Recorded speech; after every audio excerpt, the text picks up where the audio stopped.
উন্নয়নমূলক প্রকল্প ও 21শে জুলাই কর্মসূচি নিয়ে শিলিগুড়ি মহকুমা পরিষদের বিশেষ বৈঠক। বিভিন্ন উন্নয়নমূলক প্রকল্প নিয়ে সোমবার শিলিগুড়ি মহকুমা পরিষদে একটি গুরুত্বপূর্ণ বিশেষ বৈঠকের আয়োজন করা হয়। বৈঠকে উপস্থিত ছিলেন শিলিগুড়ির মেয়র গৌতম দেব, মহকুমা পরিষদের সভাধিপতি অরুণ ঘোষ, শিলিগুড়ি মহকুমা পরিষদের অন্তর্গত বিভিন্ন এলাকার প্রধান ও উপপ্রধানরা। এই বৈঠকে শিলিগুড়ি মহকুমা এলাকার চলমান উন্নয়নমূলক কাজ, ইতিমধ্যে সম্পন্ন হওয়া প্রকল্প এবং ভবিষ্যতে গৃহীতব্য প্রকল্পগুলি নিয়ে বিশদ আলোচনা হয়। আলোচনার মূল উদ্দেশ্য ছিল কোন কাজগুলি এখনো পর্যন্ত বাকি রয়েছে এবং আগামী দিনে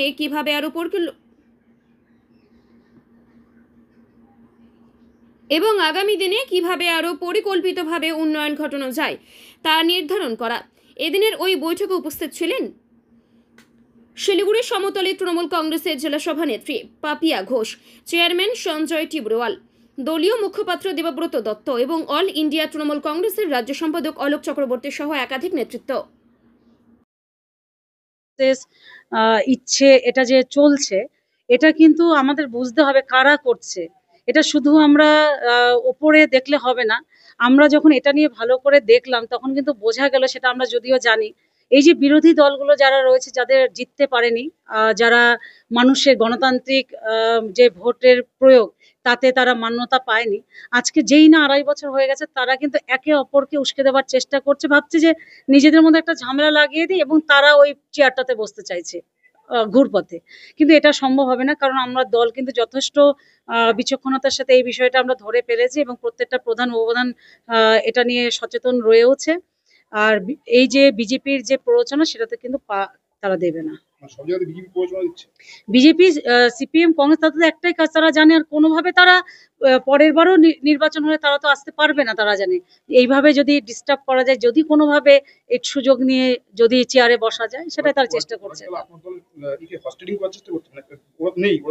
না, ওটাই তো করছে, একে অপরের উপর একটা কি বলবো, একটা বিশ্বাসের একটা অবিশ্বাসের একটা জায়গা তৈরি করবার চেষ্টা করছে। কিন্তু আমরা মনে করি আমাদের প্রধান উপপ্রধানরা যথেষ্ট, তারা একে অপরের সাথে সহযোগিতা করে এতদিন কাজ করেছে, আগামী দিনও করবে। একটা ফ্যামিলিতে যেমন 2-4 জন মেম্বারের মধ্যে একটা মতবিরোধ অনেক সময় হয়, দিনের শেষে কিন্তু এটা একটা পরিবার, এটাও তারা তাই জানে। 22টা পঞ্চায়েতের জয়ী যে মেম্বাররা, তাদেরকে নিয়েও কি বসা হবে এরপরে?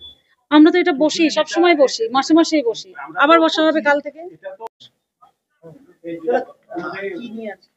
এটা আমাদের সাংগঠনিক, আমাদের একটা সিস্টেম আছে কি, আমরা পার্টি আর আমাদের যারা ইলেক্টেড মেম্বার আছে ওদের সঙ্গে আমরা সবসময় বসি। যেরকম পরিষদ দলীয় মিটিং গৌতম দা করে, ওরকমই আমরা একটা মিটিং করেছি। কেন আমাদের বিরাট একটা 21 জুলাইতে বিরাট একটা প্রোগ্রাম হচ্ছে, তো আমাদের কীরকম প্রচার করা উচিত, কীরকম করা উচিত, কি ওয়ার্ডের পঞ্চায়েতের কি আমাদের প্রধানদের কি বিষয়গুলি আছে আর কি ডেভেলপমেন্টের বিষয় আছে, এটা একটা কোঅর্ডিনেশন আমাদের পার্টি আর জনপ্রতিনিধি নিয়ে আমরা সবসময় করে থাকি। ওটা নিয়ে আমাদের মিটিং হলো। 21 জুলাই নিয়ে আমাদের বিরাট প্রোগ্রাম হচ্ছে, ওটা নিয়ে আমরা কথা বললাম। আর যখন প্রধানরা জনপ্রতিনিধিরা বসবে, তখন ওখানে ডেভেলপমেন্টের কথা তো নিশ্চয়ই আসবে, ওটাও আমাদের চলে আসছে। খুব ভালো করে আমরা এটাই বিষয় নিয়ে আমাদের মিটিং হয়েছিল। ডেভেলপমেন্ট নিয়ে আমাদের কথা হয়েছে, কিরকম রোড হওয়া উচিত, কি নালা উচিত, কি ব্যাপার আছে, এটা নিয়ে কথা হয়েছে, কিরকম আমাদের করা উচিত। এটা যখন মেয়র ওর সভাধিপতি থাকবে, তো নিশ্চয়ই কোনো কথা তো আসবেই। হ্যাঁ, হচ্ছে, প্রচুর হচ্ছে, কাজটা তো প্রচুর হচ্ছে। হ্যাঁ, অনাস্থা মানে একটাই এসছে, আর তো কোনো অনাস্থা আসেনি। কোনো আসেনি তো, কোথায় আসছে অনাস্থা তো আসেনি, কোনো কোথাও আসেনি।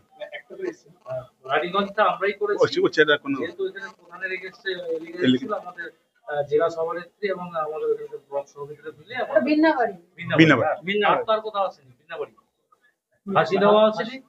আর সমস্যা একটা চলছে, শুনেন, ওটা বাড়ির আমাদের বিষয় আছে, কাজ করতে গেলে কিছু সমস্যা আর কিছু। 2.5 বছর পর অনাস্থা আনার সুযোগ থাকে। লেফটটা 2010-এ ভেবেছিল 11-তে চলে যাবে, ওরা একবার ইলেক্টেড হলে আর অনাস্থা আনা যাবে না, সেই সিদ্ধান্ত নিয়েছিল। সেই আইনটাকে অ্যামেন্ড করে 2.5 বছর করা হয়েছে, কেননা না হলে দলত্যাগ বিরোধী বিলটাকে অগ্রাহ্য করা হয়। প্রত্যেক জায়গাতেই পঞ্চায়েতের এটা একটা স্বাভাবিক প্রক্রিয়া, আড়াই বছর হলে বা যদি 2 বছর টাইম থাকে, তারপর কিছু কিছু জায়গায় পক্ষে বিপক্ষে মত আলোচনা হয়। গণতান্ত্রিক দল, আমাদের দলে এখানে আলোচনা হচ্ছে, খুব স্ট্রিক্ট ডিসিপ্লিন নিয়ে হবে। দলের সিম্বলে সবাই জিতেছে, সুতরাং দল যেখানে মনে করবে দল সেখানে সেইভাবে সিদ্ধান্ত নেবে। দুটো বিষয়, একটা হচ্ছে যারা প্রধান বা উপপ্রধানের চেয়ারে বসছেন তারা দলের থেকে দূরত্ব বাড়াচ্ছেন, এক নম্বর। দ্বিতীয়ত হচ্ছে তারা জনপ্রতিনিধি যারা দলেরই নির্বাচিত তাদেরও গুরুত্ব দিচ্ছেন না, এই অভিযোগগুলো তো উঠছে। আজকে সবাই তো প্রধান আসছিল। আজকে তো একটা ব্যাপার হচ্ছে কি, তার সবাই এসছে।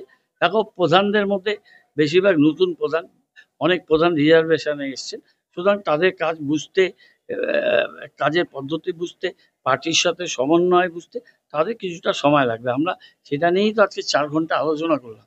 আলোচনা করে পার্টির সমন্বয়ে আমরা বাড়াবো, রেগুলার মিটিং হবে পঞ্চায়েত প্রধান উপপ্রধানদের সাথে, দলের যারা পঞ্চায়েতের সদস্য এবং পার্টির অঞ্চল সভাপতি, বিশেষ করে ব্লকে, তাদের সাথে সমন্বয় বাড়ানো। টিমওয়ার্কের কোথাও একটা টিমওয়ার্কের ঘাটতি না। এই প্রথম আমরা মহকুমা পরিষদ জিতেছি, পঞ্চায়েত সমিতি, গ্রাম পঞ্চায়েত, সেখানে কাজকর্ম, অনেকগুলো নির্বাচন, অনেকগুলো বিষয় গেছে, সেই জন্য সাংগঠনিক বিষয়গুলো অতটা ফোকাস করে সবসময় সম্ভব হয়নি। পার্লামেন্ট ইলেকশন গেছে, অনেকগুলো ইলেকশন গেছে, অ্যাসেম্বলি গেছে, তারপরে আরও অনেক কর্মকাণ্ড গেছে। সাংগঠনিক ব্যাপারগুলো দেখা হচ্ছে, বেটার কোঅর্ডিনেশন করা হবে এবং তাদেরকে পার্টির যে পদ্ধতি প্রথা সেটা এই কয়েক বছরে, আড়াই বছরে অনেক নিবিড়ভাবে বোঝানো হয়েছে, তারা অনেকটা বুঝেও গেছে। বাকিটা 6 মাসের মধ্যে কমপ্লিট। না, কোনো কমিটি তৈরি হয়নি। সর্বস্তরে আমাদের কমিটি আছে, সেই কমিটিগুলোকে অ্যাক্টিভেট করে কাজ করা। এখানে আরেকটা বিষয় কিন্তু